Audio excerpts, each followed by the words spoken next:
Thanksgiving week. And joining us now, we've got Congressman Michael Guest. He represents, of course, Mississippi's 3rd Congressional District.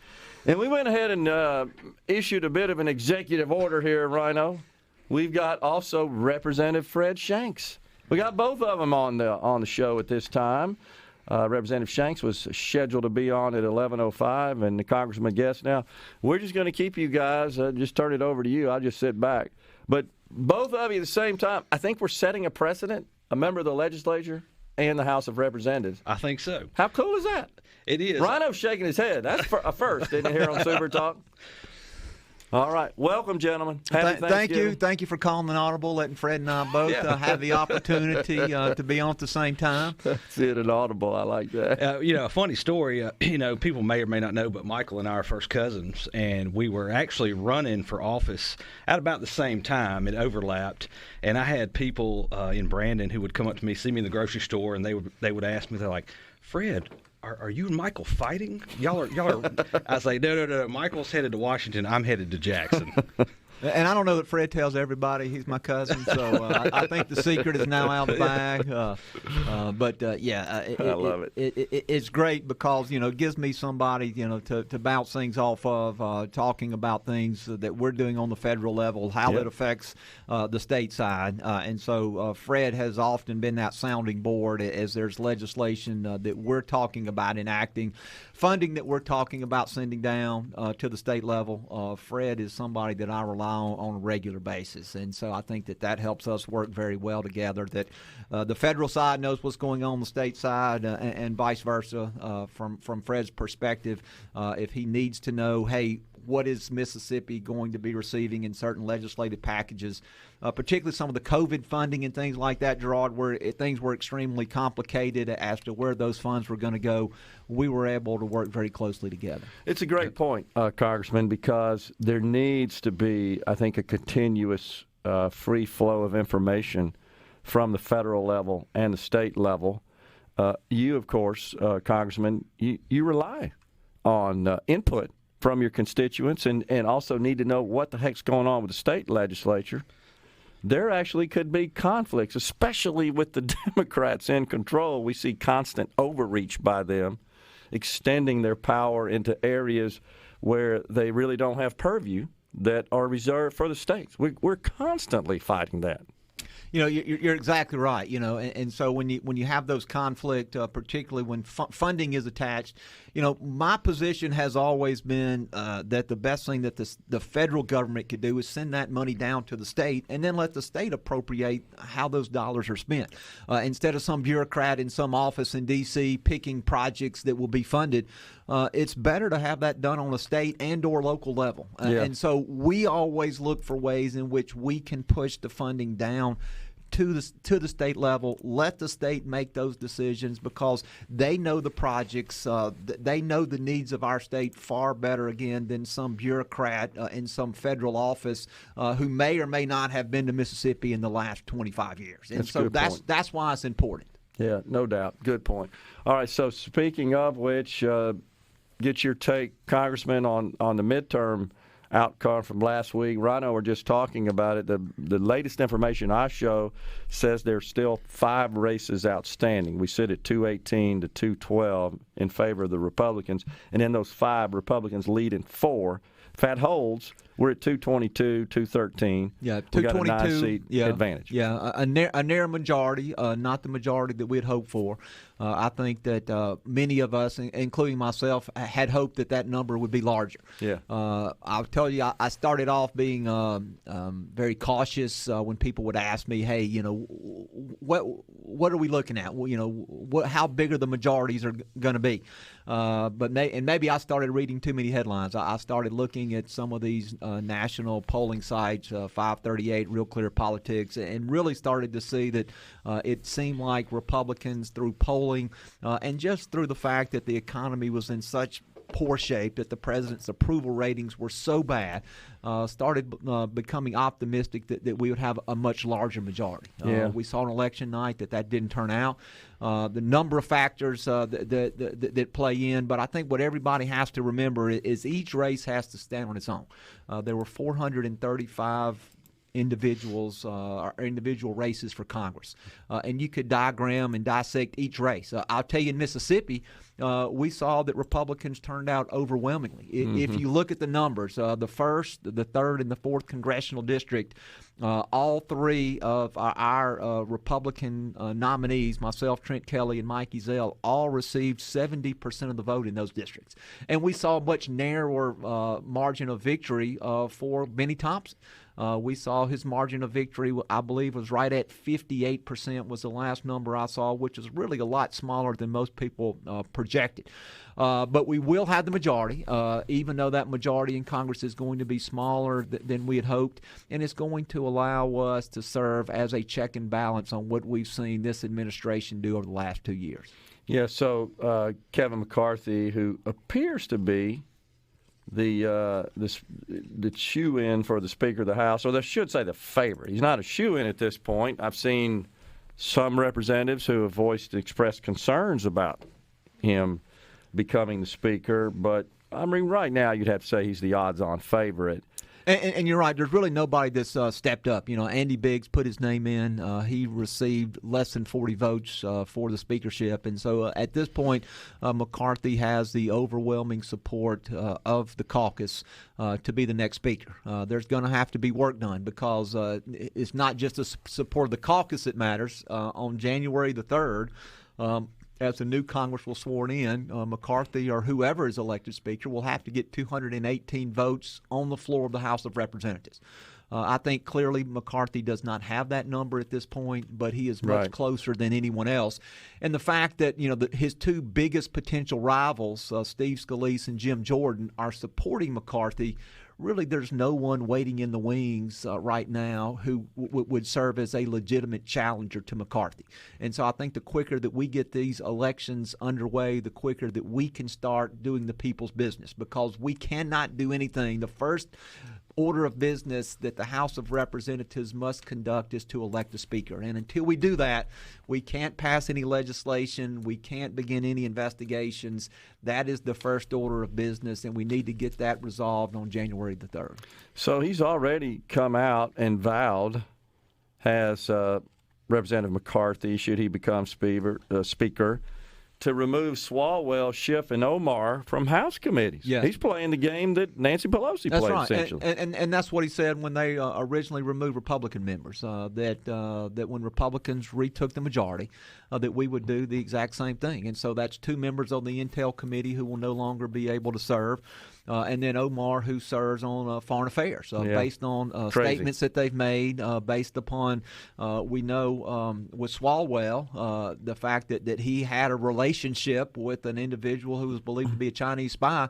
There's no way in the world he should ever serve on the Intelligence Committee. And I think McCarthy is doing the right thing, and he's doing exactly what he told the American public he was going to do, that he is going to remove them from those committees. Yeah, he's made that clear over the weekend. So I think that's a good move on his part. He's also come out, I guess, with some other statements about what he plans to do, defunding the 87,000 IRS agents. He wants to make that part of the next spending bill. Of course, it looks like, Congressman, that the Speaker, the present Speaker, Nancy Pelosi, in the lame duck session, intends to put a bill on the floor to eliminate the debt ceiling totally. Yeah, and that's what people need to remember is even though Republicans won in November and we will retake the House of Representatives in January, there will be a lame duck session in December.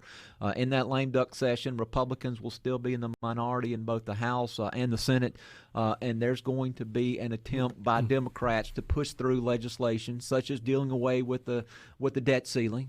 We know that government funding expires on the 16th day of December, and so there's going to have to be some sort of deal cut. I hope it is a very short-term deal cut on some sort of continuing resolution to the beginning of the year so that the Republicans could put our stamp on the federal budget. We've got the National Defense Authorization Act, which needs to be reauthorized between now and the end of the year. So we've got some very heavy lifts that we have to perform between now and when we go home for Christmas. Yeah, we do. All right, we'll step aside for a break right here. We've got Congressman Michael Guest and Representative Fred Shanks in the Element Well studios. We're coming right back. Your good friend, our good friend, I should say, Price Wallace said, that's two good ones right there. Appreciate that, Representative Price Wallace. Thank you, Price. Thank you, sir. We're coming right back.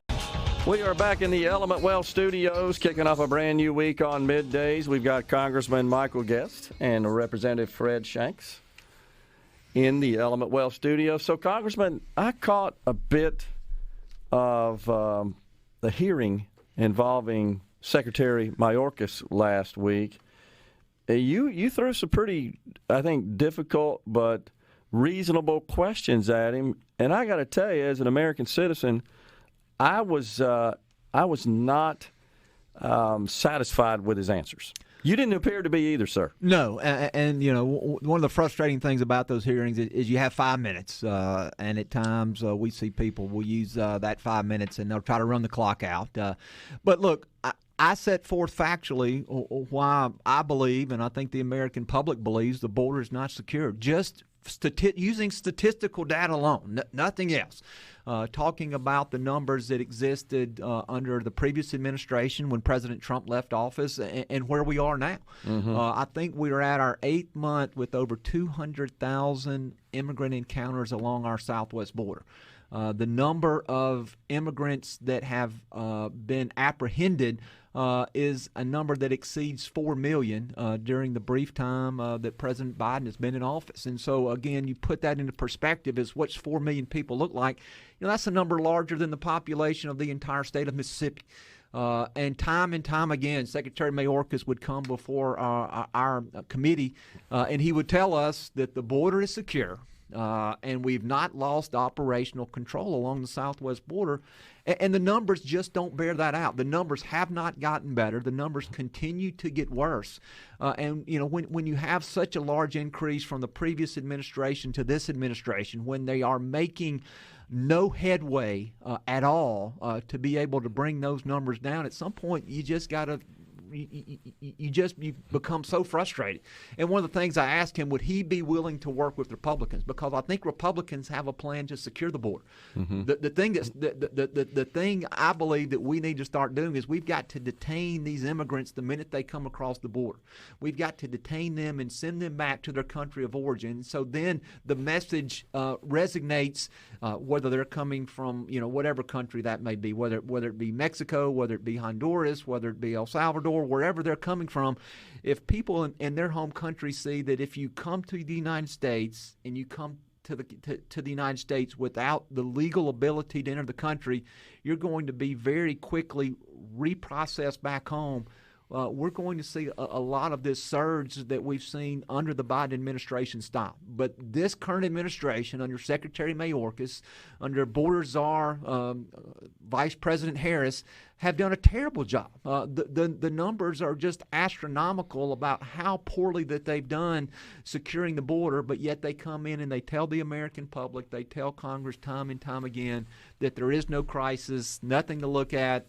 We need to focus our time and energy somewhere else. He seems to always be, Congressman, both defiant and unwilling to really just answer very simple, direct questions. You get this litany of language that really doesn't add up or make any sense out of him, and it's the American people deserve better than that. He did.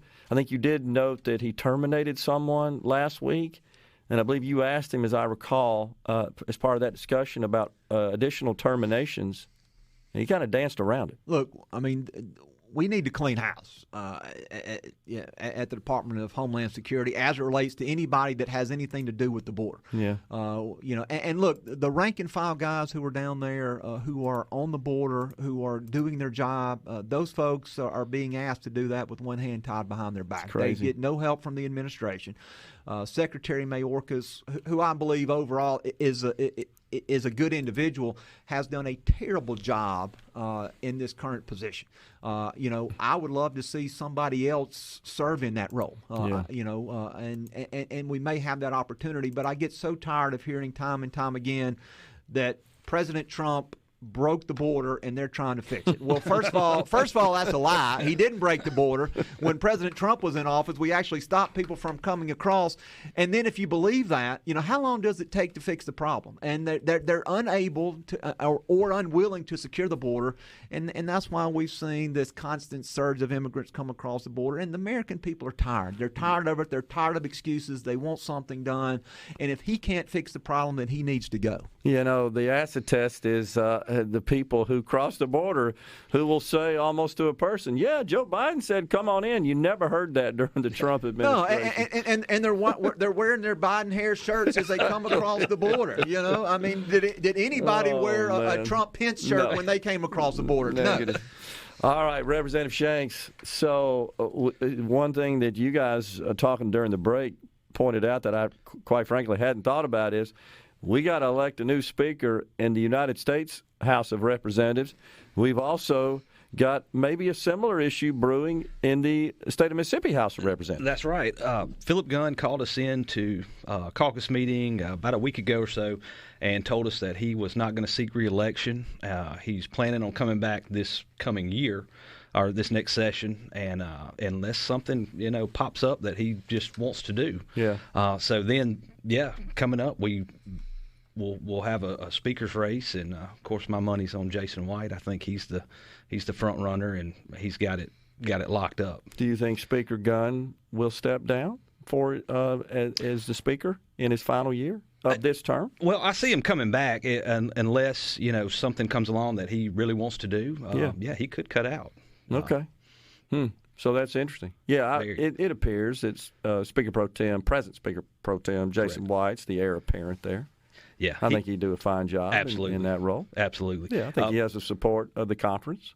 He does. And, Philip's done some tremendous things. In fact, in that meeting that we had, he discussed kind of what the House has done since 2012, since he's been in leadership. And it's more than, I would say it's more than any other speaker ever. Long list of accomplishments. I mean, just this past session, we had done some tremendous legislation. And we're going to have another big year coming up. Yeah. So.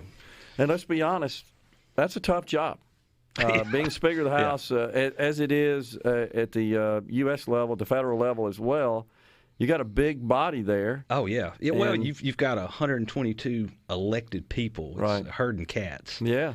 My hat's off to him. He's done a fantastic job, and no doubt. I don't know if I could do it. No doubt. He has, and there have been some sticky situations, Absolutely. And I think he's worked through those quite professionally and effectively. And we are a better state for his service, in my view. So, Congressman, in this lame duck session, anything else you expect? Or they're not going to try to shove some sort of nutty spending bills through, are they? It would not surprise me that the Democrats are going to do all that they can to pass any piece of legislation that they want. There are going to be things that are going to be attached on the spending bills on the NDAA because Democrats know that for the next 2 years they're not going to be able to get those types of spending items through the House of Representatives. Yeah. And so with Republicans in charge, one of the things that we want to get back to is being physically conservative again, something that we've lost. We've lost our way as a Congress in trying to make sure that we are anywhere close to being physically conservative, and we've got to get back there. You and I have had conversations candidly one-on-one about the problems that we see long-term that America faces by the increase in our national debt. We know that Democrats alone, just using the budget reconciliation process, that they added over $3 trillion to the national debt through the American Rescue Plan, through the Inflation Reduction Act. We know that there were several other pieces of legislation that had very limited Republican support, the CHIPS Act being one, the infrastructure bill, those, and so you've had some huge high-ticket items in addition to the regular debt that we run up every year. And we've got to stop spending. We've got to get spending under control. We've seen that the spending is driving inflation. The inflation impacts every American. People are tired of inflation. They're tired of this bloated government spending. And we as Republicans, we've got to stand in the gap, and we've got to get spending under control. And so we've got to hold the line between now and January the 3rd. We can't let the Democrats come in, pass some spending bill that's going to take us to the end of this fiscal year. We've got to make sure that we we can put our stamp on that and that we can begin drawing down on some of the spending that we've seen that has occurred, particularly with President Joe Biden in office. Speaking of spending, Representative Shanks, the state of Mississippi continues to produce very healthy revenue figures that are exceeding the Sine Die estimates. Absolutely. And that was kind of to play off what Michael just said. The state's been under conservative leadership since 2012. Right. And, we've cut taxes. We have an enormous amount of money right now, and we have an enormous amount of money coming in. And it's all about the conservative leadership that we've had that we've been able to do that. Yeah. Well, when we come back, we'll talk about what's on the plate there at the legislature with the 2023 session right around the corner. Hard to believe. And it's also an election year in the state of Mississippi. Right. Fun times. That's a big deal. The congressman just finished his. What a whirlwind that was. Yeah, and I'll have another one in 2024. They come around in a hurry, don't they? We're stepping aside for a break in the Element Well studio. Stay with us. Back with you, middays, kicking off this Thanksgiving week in the Element Well studio. We've got Congressman Michael Guest and Representative Fred Shanks in the Element Well studios. So, Representative Shanks, what do you anticipate the agenda is going to look like in the upcoming legislative session? Well, most think that since it's an election year, we probably won't be doing much and just kind of going through the motions. But we actually have quite a bit. I mean, this is going to be a busy session, maybe just as busy as last session. Couple things we're looking at totally eliminating the income tax. I know the governor's on board. We've had many talks about it, and I know Jason White was on here just a few days ago talking about it. So I think we'll be able to get that done this year. And then one thing I'm excited about is we're looking at expanding and doubling the size of the Capitol complex, which I'm sure a lot of your listeners have been here. And the Capitol Police has done a fantastic job. Chief Bo Lucky's done a great job running it. So we're looking at doubling the size of it and also installing its own judicial district. So I'm excited about that. Yeah. So does that mean it would have courts and judges and all the like? Right? It would be a district within a district. And I fully anticipate us being able to do that. That's one thing we've done. I mean, it works, and we're seeing their progress. Interesting. So, personally, I'll be working on the ballot initiative. We got close to that last year.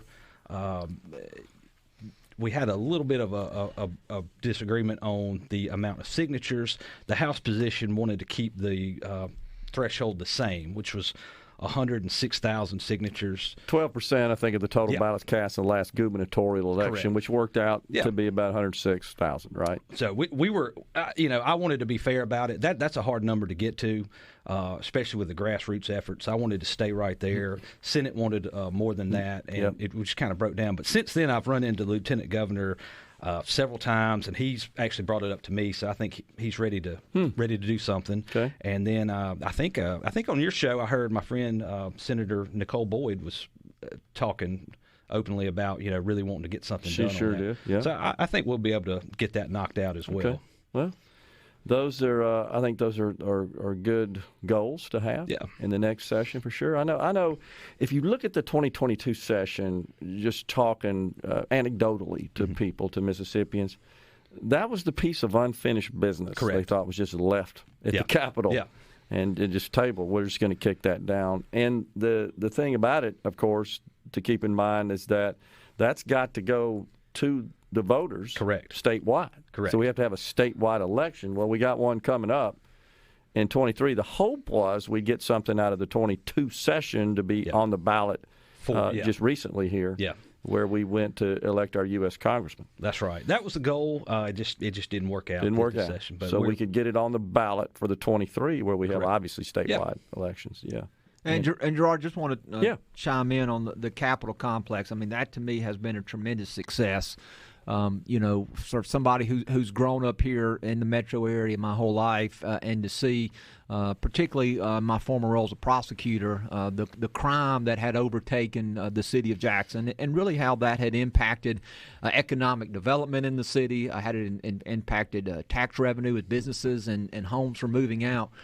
To see the legislature be very proactive to create that Capitol complex, then to bring in Chief Lucky, who has done an amazing job, and to see those officers be so proactive in that area, I think it's making a huge difference. As I'm talking to people who work downtown, they feel safer now. When you go to the Coliseum for events, people who were at the fair said, look, it seemed to be night and day this year on what we had seen before. So Andy Gibson working with Capitol Police, working with JPD, working with Hines. So that has been something that this legislature has done that I think has worked exceedingly well. I'm glad that they are looking at expanding the geographical footprint of Capitol Police so that more residents and more businesses fall under their protection.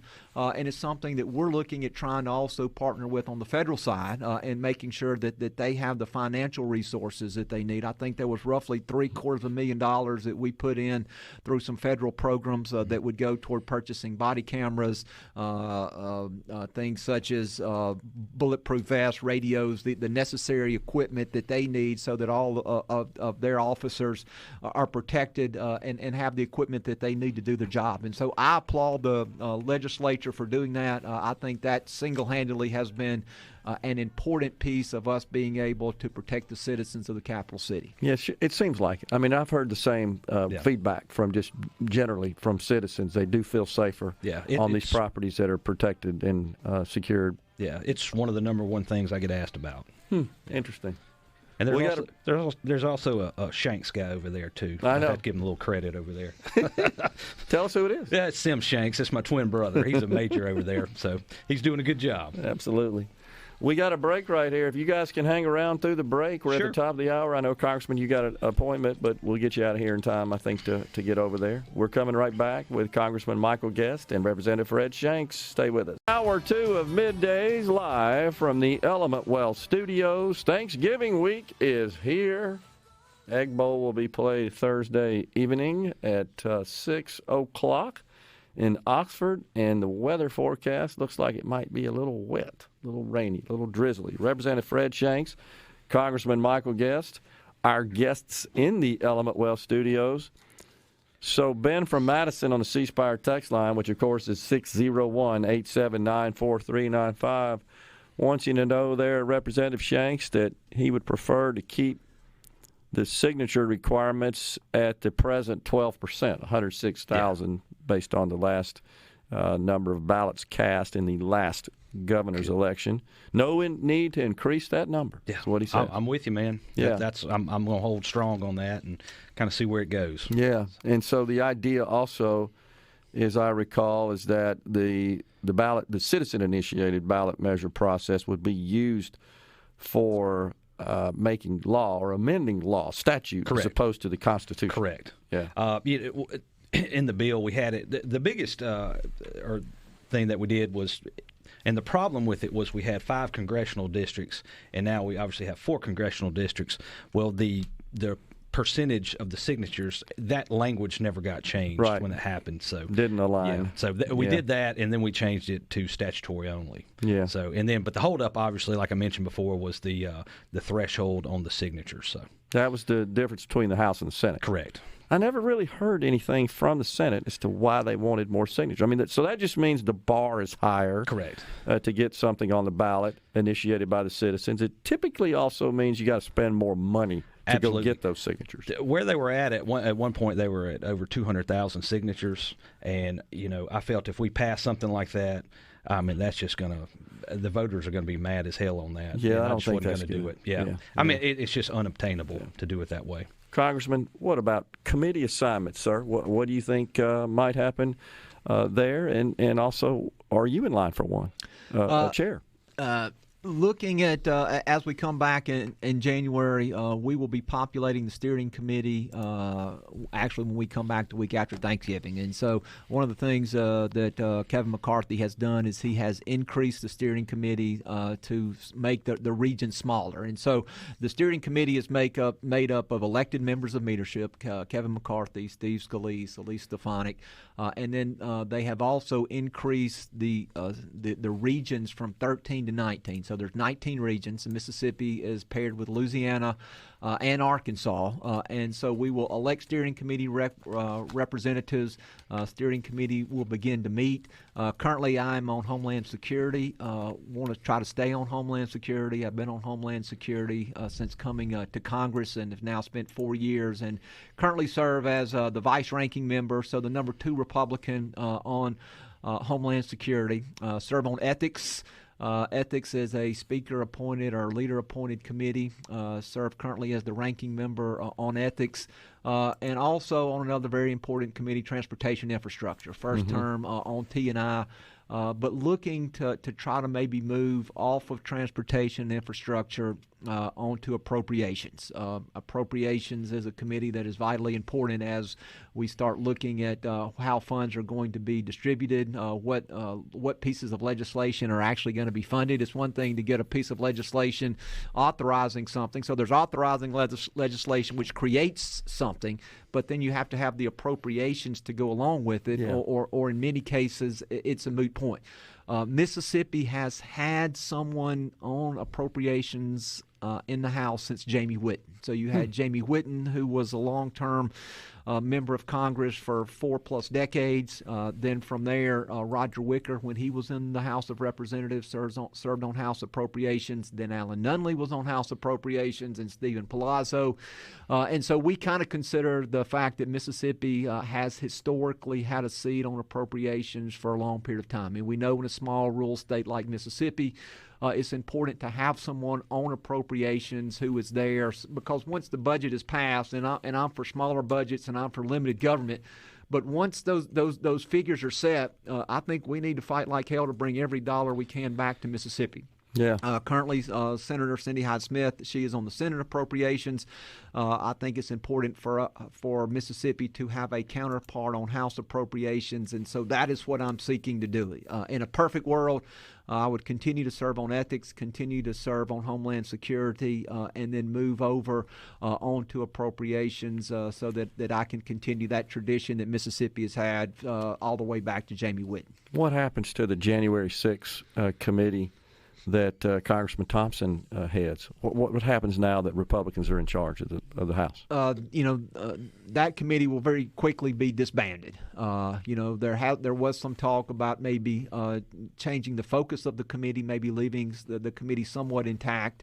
But I think the best thing that can happen is that we, as Republicans, vote to disband the committee completely. I think the committee is so partisan that there's no way that anything that they've done is going to be salvageable. If there does need to be anything looked into as far as the role of Nancy Pelosi and other things, I think that we have standing committees in Congress that can do that. And so I think that the January 6th committee sideshow will finally come to an end on January the 3rd. I think you're going to see the committee.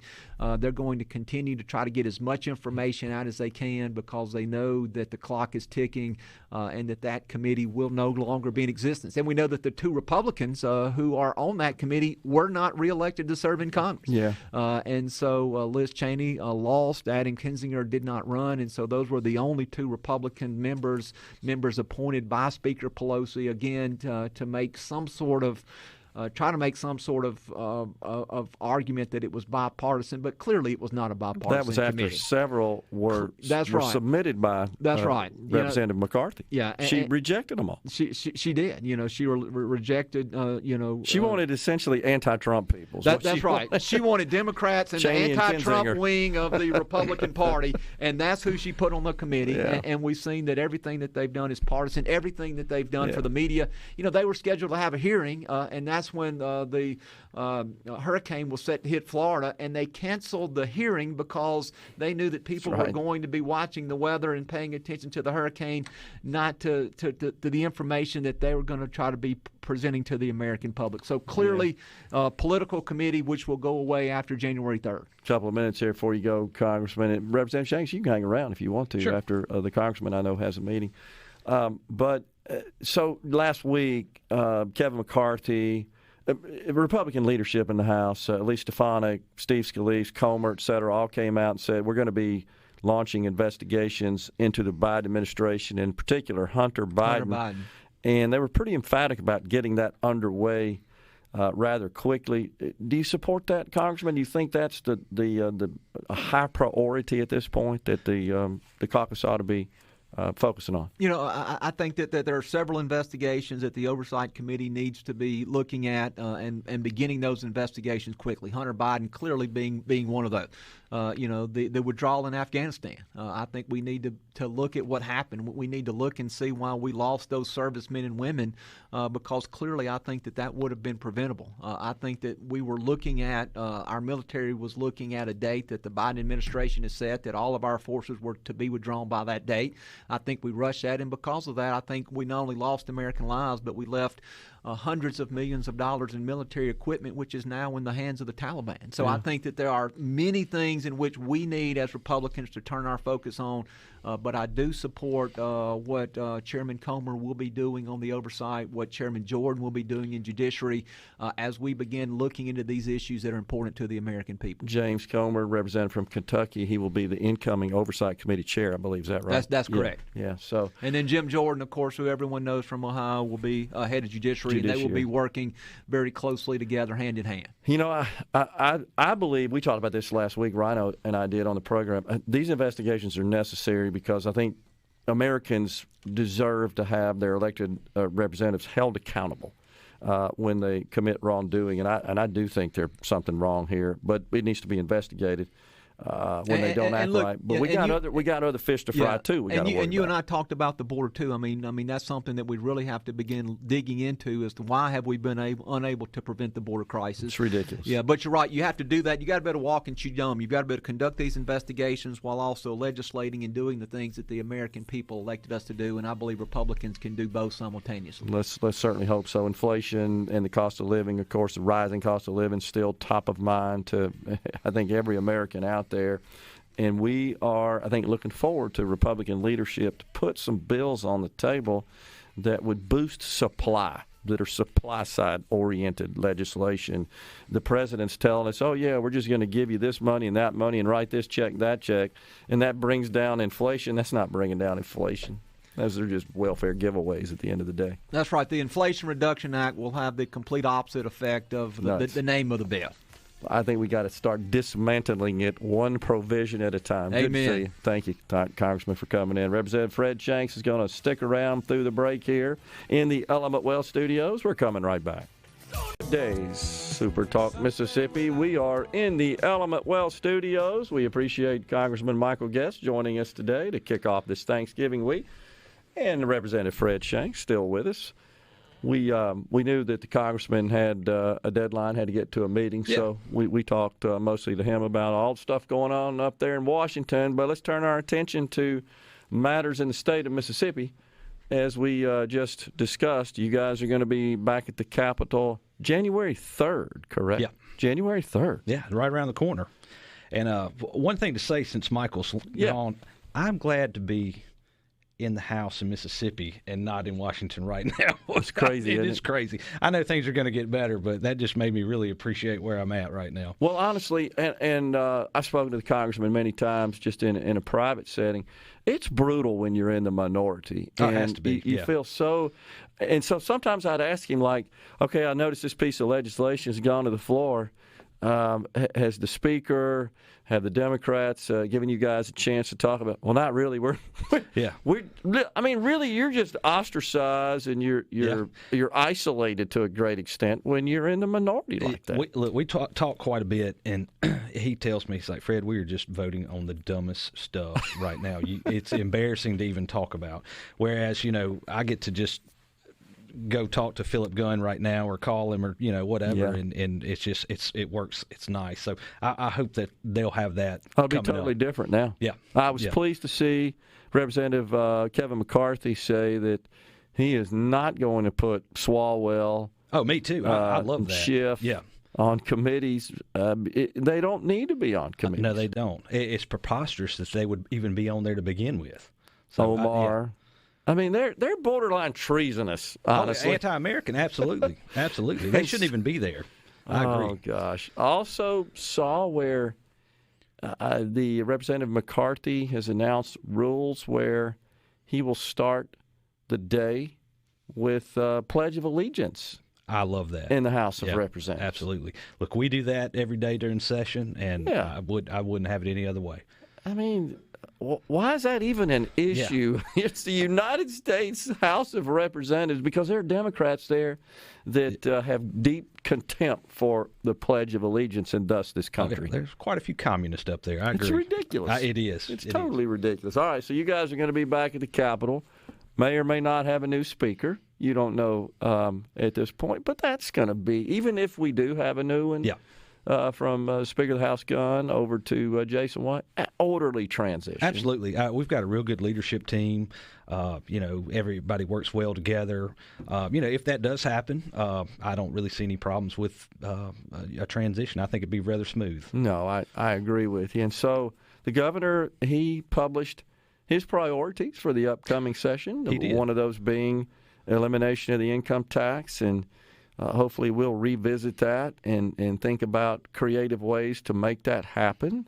I think that would be in the best interest of the state. You will certainly be involved again. Well, I on it. appreciate and, that. We appreciate all the help on the first go-round. Well, thank you. I appreciate that, Representative Shanks. And it's my honor and pleasure to even be called upon to provide some input and really welcome any opportunity I can. And I also applaud leadership for reaching out Absolutely. to the public like that. Absolutely. Say, what do you guys think? Yeah. And It's a win-win. Yeah, gaining some input, as they should, obviously, anytime they're crafting legislation. So hopefully we can find something that works financially, economically, and practically, and move towards that. It's probably going to be, as it was before, a phased-in type approach, and that's fine as well. And another point that the governor brought up is his parental bill of rights. I'm interested in that just to see what he didn't really expound on it too much, and I've asked his office, and I haven't got anything back just yet on what all he's got in mind, but that should be pretty interesting. So I'm anxious to see kind of how that turns out. Yeah, what he's thinking. And what he published there was at I guess I'd call it a fairly high level. It was just really more conceptual and provided a framework for his ideas and his thoughts there. I think that's something we ought to consider. The only thing I'm a little on the fence about is that something that ought to be enacted at the state level, or is that something that ought to be reserved for the districts? Yeah. I kind of have mixed feelings about that. I could see where maybe there are ways of working together to do that. Oh, absolutely. What I do hope is that any sort of legislation that deals with the education, the public education, that the legislature solicits input from all the stakeholders involved, not only parents, but teachers as well, and administrators. But there are teachers in the classroom that I think could provide some valuable feedback. Absolutely. That's who I would want to hear from. Yeah. The boots on the ground. Good. Well, let's make sure that they're invited into the conversation when we're doing anything. Speaking of which, a special board meeting has been called. In fact, it started at 10 o'clock this morning. It's at Butler Snow. It's the Board of Education meeting to talk about a new superintendent. Yeah, I got the invite, and I would have went. Yeah. And so I'm anxious to hear how that goes and kind of what transpires there. Yeah. I know we've got quite a few friends that are over there right now. We sure do, and there's several candidates. Yeah. One of which was the former superintendent, I believe, Ocean Springs School District, if I'm not mistaken.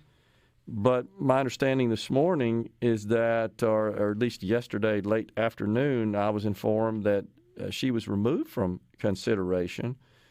And I want to make sure that I get the information right there. But this individual seemed to have some rather radical views, if, in fact, what I saw was accurate and was truthful. But it just seemed like it to some extent. So, but no longer on the list of possible candidates.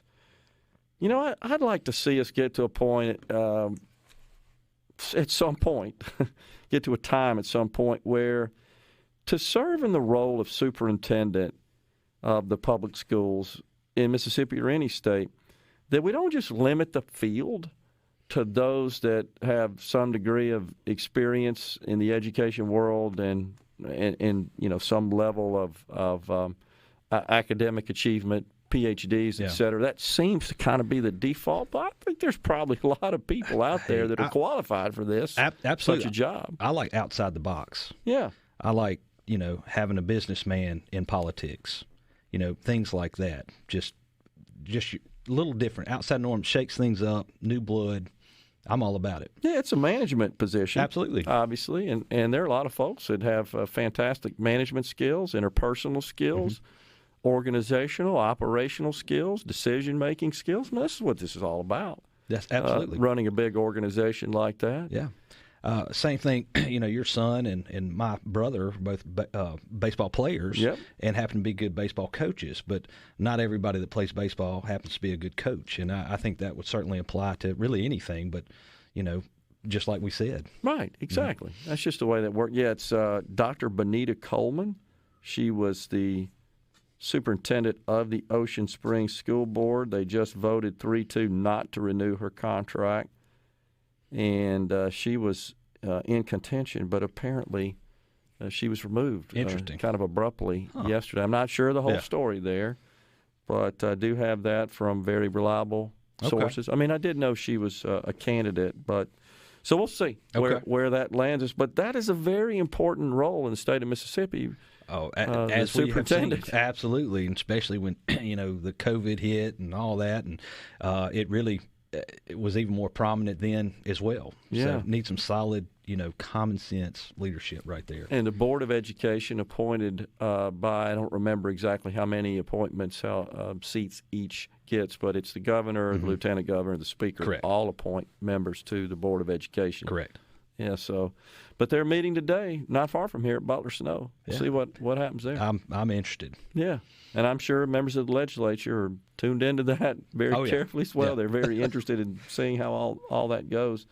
What else do you see? We talked about the citizen-initiated ballot measure process. What else do you see coming up in the 2023 session? Of course, the income tax, as I like to say, we made a down payment on it last year. Maybe we can get full repeal this year in some way that works economically. What else?